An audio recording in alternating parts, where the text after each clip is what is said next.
Thank you very much, Mr. President. Ladies and gentlemen, good evening. Assalamu alaikum. Lovely to see you all here tonight. We are having a very entertaining night, are we not, with some very interesting things being said from the other side of the house tonight. Let me begin by saying, as a Muslim, as a representative of Islam, I would consider myself an ambassador for Islam, a believer in Islam, a follower of Islam and its Prophet. So, in that capacity, let me begin by apologizing to Anne-Marie for the Bali bombings. I apologize for the role of my religion and me and my people, for the killing of Theo van Gogh, for 7/7. Yes, that was all of us. That was Islam, that was Muslims, that was the Quran. I mean, astonishing claims to make in the very first speech tonight, on a day like today, where the Conservative Prime Minister of the United Kingdom is having to come out and point out that these kind of views are anathema. And I believe you're trying to stand for the Labour Party to become an MP in Brighton. If you do, and you make these comments, I'm guessing you'll have the whip withdrawn from you, but then again, UKIP's on the rise, they'll take you, the BNP, they might have something to say about your views. This is what Mehdi Hasan always does. By the way, just on a factual point, since we heard a lot about the second speaker, about how backward we Muslims all are, on a factual point, you said that Islam was born in Saudi Arabia. Islam was born in 610 AD. Saudi Arabia was born in 1932 AD. So you were only 1,322 years off. Not bad? Not bad start there. Talking of maths, by the way, a man named Al-Khawarizmi was one of the greatest mathematicians of all time, a Muslim, worked in the golden age of Islam.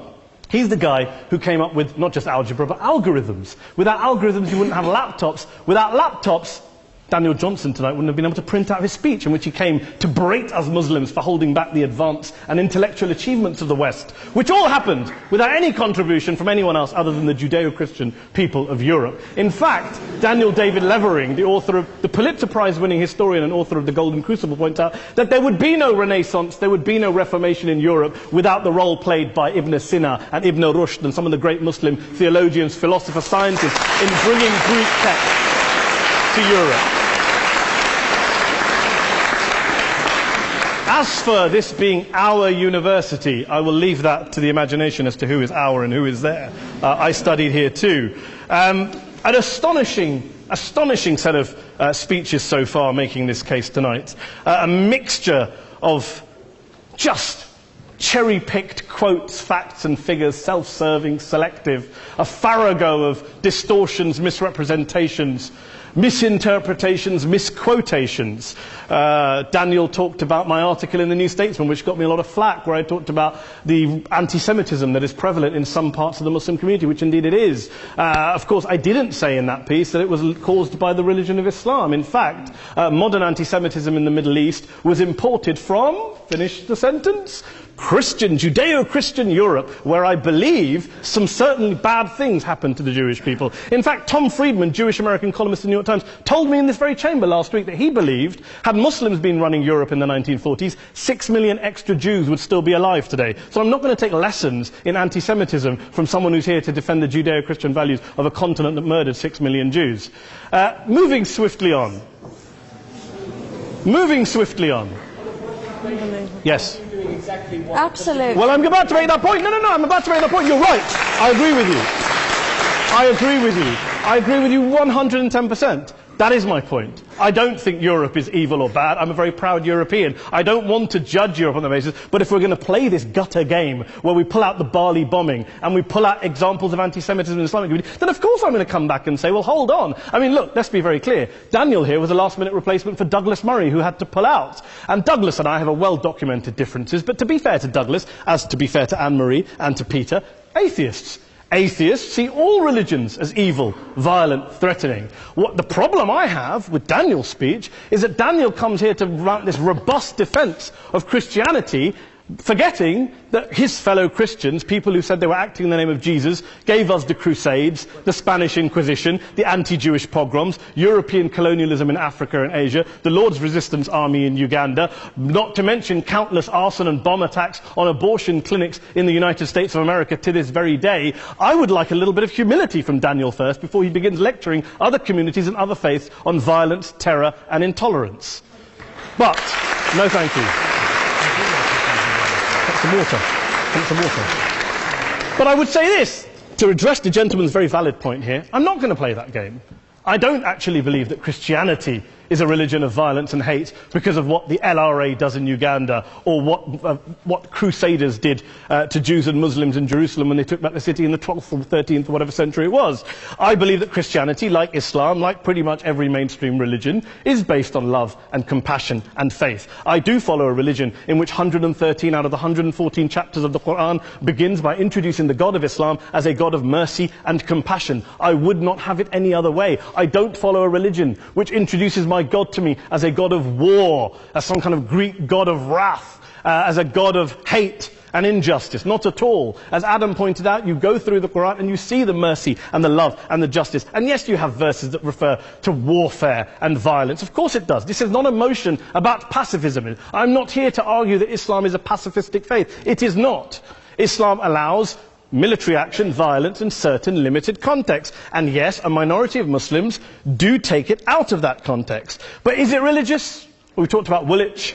Daniel and Anne-Marie have suggested that it's definitely religion that's behind all of this. Well, actually, what I find so amusing tonight is we're having a debate about Islam.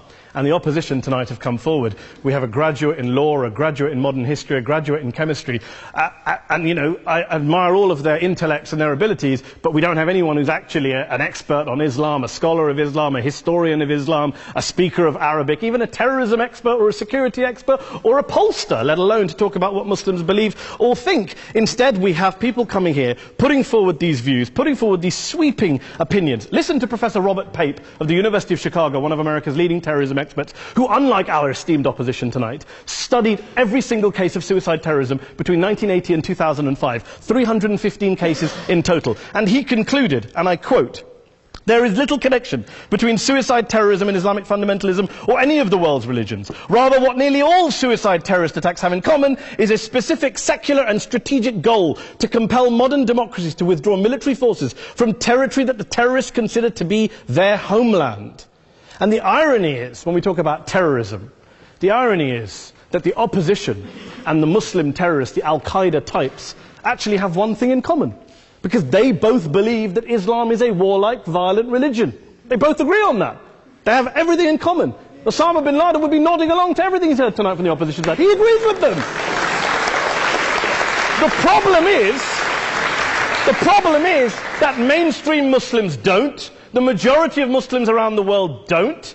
In fact, a gentleman here started quoting all sorts of polls. Gallup carried out the biggest poll of Muslims around the world, of 50,000 Muslims in 35 countries. 93% of Muslims rejected 9/11 and suicide attacks. And of the 7% who didn't, they all, when polled and focus grouped, cited political reasons for their support for violence, not religious reasons.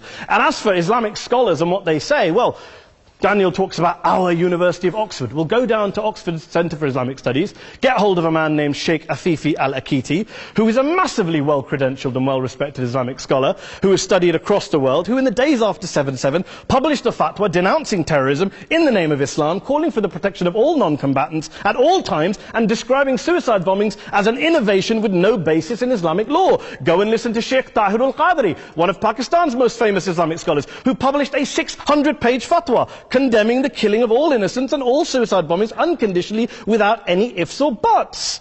There's nothing new here. This is mainstream Islam, mainstream scholarship, which has said this for years. You don't go out and kill people willy-nilly in the high street or anywhere else, on a bus or a mall, based on verses of the Quran that you cherry-pick without any context, any understanding, any interpretation, or any commentary. Point of information. Please.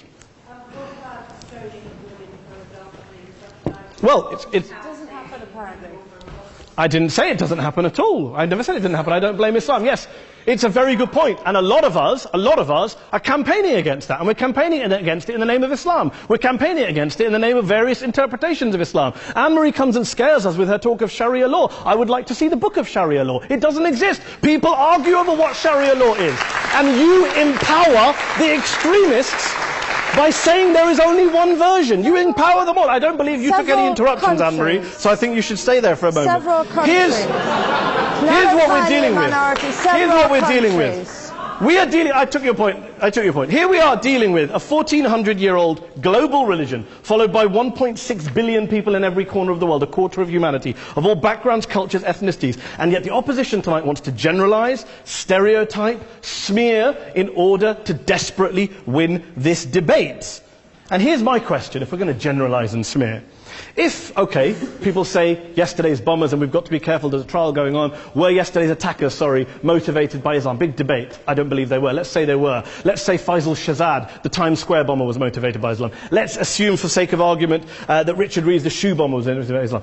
If Islam is responsible for these killings, if Islam is what is motivating these people, and Islam is therefore not a religion of peace, a religion of war, then ask yourself this question: why aren't the rest of us doing it? Why is it such a tiny minority of Muslims are interpreting their religion in the way that the opposition claim they are? Let's assume there are 16,000 suicide bombers in the world. There aren't. Let's assume there are for the sake of argument. That's 0.001% of the Muslim population globally. What about the other 99.99% of Muslims who the opposition tonight either ignore or smear? The reality is that the rest of us aren't blowing ourselves up tonight. The reality is that the opposition came here tonight not worried about the fact that me and Adam might pull open our jackets and blow ourselves up tonight because we're followers of a warlike warrior religion which wants to take over Europe and Daniel's university. The issue is this. The issue is this. Unless the opposition can tell us tonight, and Peter Atkins is here, one of our great atheist intellectuals, can tell us tonight, can answer this question tonight: why don't the vast majority of Muslims around the world behave as violently and aggressively as a tiny minority of politically motivated extremists? Then they might as well give up and stop pretending they have anything relevant to say about Islam or Muslims as a whole. Ladies and gentlemen, let me just say this to you. Think about what the opposite of this motion is. If you vote no tonight, think about what you're saying the opposite of this motion is. That Islam isn't a religion of peace, it's a religion of war, of violence, of terror, of aggression. That the people who follow Islam, me, my wife, my retired parents, my 6-year-old child, that 1.8 million of your fellow British residents and citizens, that 1.6 billion people across the world, your fellow human beings, are all followers, promoters, believers in a religion of violence. Do you really think that? Do you really believe that to be the case? They say that in the Oxford Union, the most famous debate was in 1933, when Adolf Hitler looked out for the result of the King and Country motion, where they voted against fighting for King and Country, and Hitler was listening out for the result. Well, tonight, 80 years on, there are two groups of people around the world who I would argue are waiting for the result of tonight's vote. There are the millions of peaceful, non-violent, law-abiding Muslims both in the UK, Europe, Asia, Africa and beyond, who see Islam as the source of their identity, as a source of spiritual fulfillment, of hope, of solace. And there are the phobes, the haters, the bigots out there who want to push the clash of civilizations, who want to divide all of us into them and us and ours and their. Ladies and gentlemen, I urge you all not to fuel the arguments of the phobes and bigots. Don't legitimize their divisions. Don't legitimize their hate. Trust those Muslims who you know, who you've met, who you hear, who don't believe in violence, who do want you to hear the peaceful message of the Quran as they believe it to be taught to the majority of Muslims, the Islam of peace and compassion and mercy, the Islam of the Quran, not of Al-Qaeda. Ladies and gentlemen, I beg to propose this motion to the House. I urge you to vote yes tonight. Thank you very much for your time.